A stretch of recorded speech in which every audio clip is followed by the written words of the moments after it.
In this tutorial I'm going to show you simple patch meshing. So to get started I'm going to show you how to make one-sided player clips. So to make a one-sided player clip we're going to use the player clip brush. We're going to first make a brush. You go to curve, simple patch mesh, or you can do shift P as a hotkey.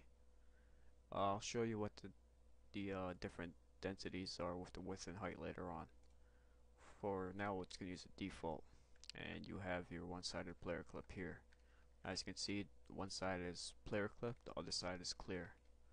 So let's just flip this and throw it into our map. I'm going to delete my old one to give you an example here. So let's just increase the width and height to the size of our map area, because you don't want any player clipping at all. I'm sorry, any TR at all. So once that's done, so what you want to do is since this is my start trigger right here, you want to put the player clip right after the start trigger. You don't want to put it inside of it, because then it can still hit the timer and reset it. And you definitely don't want to put it before it, because then there's no point in that. So you want to put it right after it. And when you do that, I'm just going to delete this trigger here to show you. Make sure the clear side is facing the player start, so you can be able to go through it, and the player clip side is facing the rest of the map, so that the player won't be able to go back. They'll hit the player clip and they won't be able to go through. You can use weapon clips as well. This way, well, there would be no point, but you could use it anyway, so that weapons and players will not be able to pass through it. But as long as the player won't be able to pass through it, that's good enough. So it's more commonly used to use a player clip rather than a weapon clip. So on to other things. You can make terrain, sort of. It's sort of like terrain, but it looks like terrain. But anyway, I'm just gonna filter this out here. In my map minions run 13, I used patch mesh terrain in these 3 spots here. So I'm gonna show you how to do that now. Just copy this and drag it here. Select the texture you want to use, create a brush, go to curve, simple patch mesh, or you can do shift P as a hotkey. Now the difference in densities is what I'm going to show you now. Oops. I'm going to use 3 and 3 as default now, and I'm going to copy that, shift P, I'm going to make a density of 7 and 7.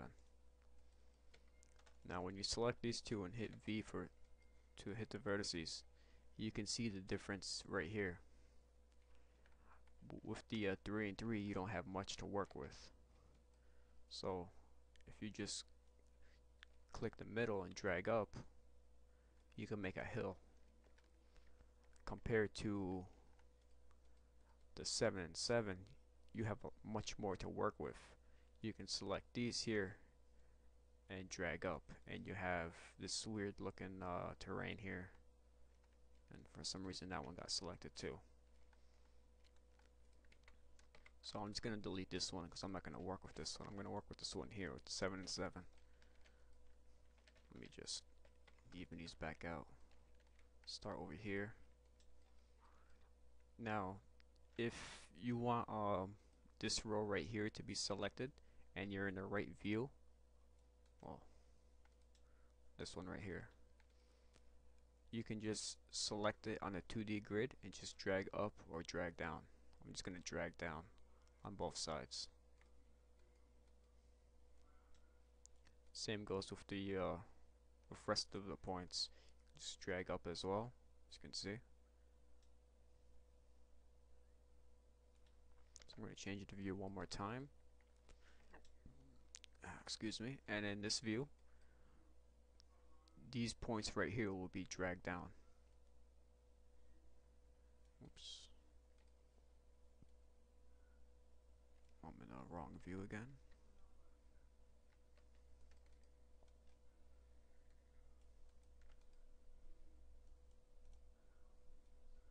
There we go.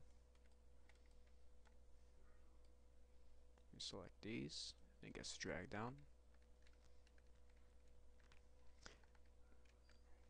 As I showed you earlier, if you want to select certain points, you just left click and drag on the 3D view, and you'll notice what's selected because it'll be highlighted blue as compared to green and pink.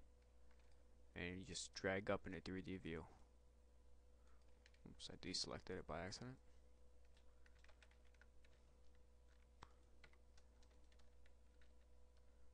So just select those again.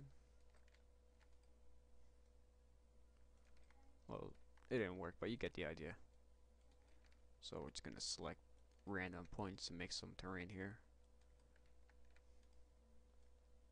It might get difficult if you're using a higher density, because you'd have to go inside and actually find the point to pick up. So it gets a little annoying, but you get used to it. So I'm just going to drag random points around. Drag it up, to the left, to the right, doesn't matter. Whatever suits you best. Just gonna select these. Nope.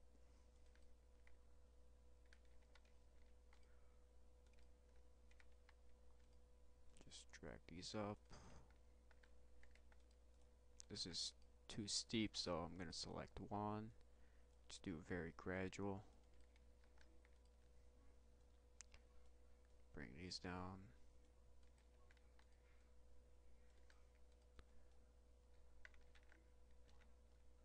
I'm gonna select these two, bring them down.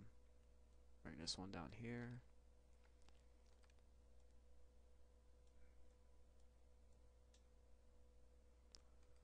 It's not the best looking one, but you get the idea. And then I could just drag these like that. And once you stretch it out, you can vertex it some more.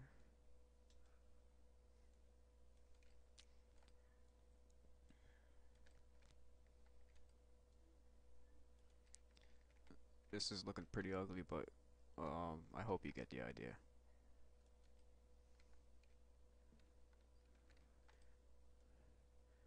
And then Control N to naturalize it. If you want to select this, change it up a little bit, bring these down,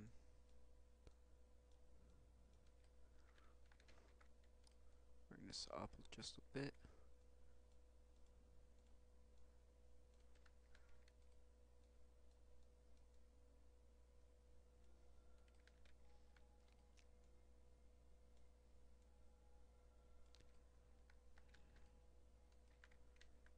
Now make sure when you're making terrain, for example, this point right here is too high.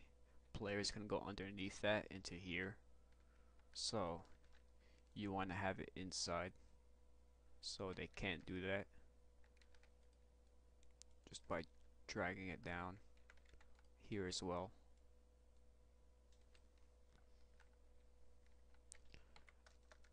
Then we'll throw this one in there.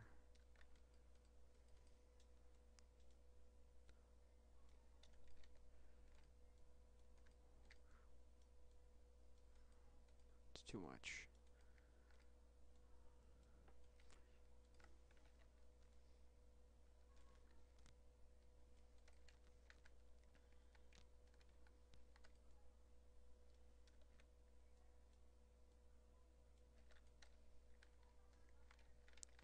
And we'll do that, and we'll just throw these two in there just for the hell of it. And then we'll put a base floor right there. And then you just goddamn autosave. And then just level everything else so that everything's touching the floor. Um, you don't want it touching the floor exactly, just especially these edges right here, they will overlap for some reason if they're flat. So just have it like one unit under it. I don't want to bend it, I want to vertex it, so just fix it up just a little bit.